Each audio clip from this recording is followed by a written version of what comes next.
अभी आलू के बाद मुझे कुछ बेसिकली मामू मसाला निकाल रहे थे, वो मिला था, चावल मिले थे थोड़े से, थोड़ी-सी चीनी, थोड़ी-सी दाल, 2 केले, 1 फ्रूट और बाकी सामान मैं वो करके आई थी। एंड मैं एक चीज़ बोलना चाहती हूँ, जब मैं मंदिर में जाती हूँ ना, जितने भी टाइम मेरे को इतनी एंग्ज़ायटी, नेगेटिविटी हो रही होती है, क्योंकि वहाँ पे मुझे बोलना पसंद है।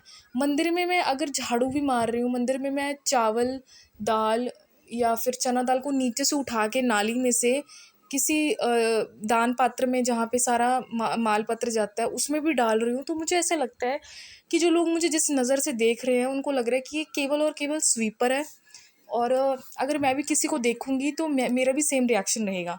तो मेरे को ये बहुत हर रोज़ होता है फील। तो वहाँ पे पंडितानी जी बैठे होते हैं, तो मेरे मन में पता है क्या सवाल होता है, मैं उनके लिए डिसरिस्पेक्ट नहीं करूँगी कि उनको भी सेवा करवानी चाहिए, पर उनका जो स्थान है वो बैठने का होता है, उनकी ड्यूटी लगती है, क्योंकि जो पंडित जी वो कहीं और कथा करने गए होते हैं। तो उन्होंने मुझे ये सारा सामान दिया था, और ये सामान किसी ने पूजा करवाई होगी या फिर हम कह देते हैं कि किसी ने अपना उतारा होगा, वो हमें दे दिया। तो उसके बाद एक आंटी जी आते हैं जो सेवा करते हैं मंदिर में। जब मेरे नानी मम्मा जाते थे वो भी ऐसी सेवा करते थे। तो वो आंटी जी आज आगे, वैसे वो शाम को आते हैं। तो हमें लगता है कि अगर हम मंदिर नहीं जाएंगे तो हमारी सेवा कोई और ले लेगा। ये भावना बहुत अच्छी है, ये भावना पंडित प्रदीप मिश्रा जी ने जगाई है, क्योंकि पहले कोई इतनी अच्छे से सेवा नहीं करता था। और उसके बाद मैंने सेवा की, मेरे को घबराहट भी हो रही, मेरे दिमाग में विचार भी चल रहे हैं, मेरा किसी से बात करने का मन भी है। पंडित जी मुझे अप्रिसिएशन भी देते हैं कि शाबाश बेटा, बहुत अच्छे से सेवा कर रहे हो। फिर वहाँ से आना, रास्ते में चलना, मैंने कल जो एक्सरसाइज की थी उसकी वजह से सारा शरीर दर्द हो रहा होता है। फिर मैं आसपास क्या देखती हूँ कि इस टाइम पे झाड़ू पोछा करने का टाइम होता है, मतलब स्वीपिंग का टाइम है। मेरी यूनिवर्सल टाइमिंग बन गई है। मेरे ना रिलेटिव्स में मेरे ना कोई दूर के मामी जी थे, वो भी ना मंदिर में ऐसे सेवा करते थे। तो मुझे ऐसा लग रहा था कि मैं भी उसी लाइन में जा रही हूँ, क्योंकि ऐसा बोलना अजीब लगता है कि आप घर में काम करते हो या मंदिर में सेवा करते हो। मैंने ना सबकी बॉडी लैंग्वेज, उनकी आई रीडिंग, उनका फेस रीडिंग की है।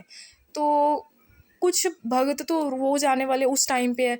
तो मेरा दिमाग मुझे अंदर से चिल्ला चिल्ला के कह रहा होता है, तू सुबह जल्दी जाया कर, इस टाइम पे तेरी सेवा पता नहीं लगे ना लगे।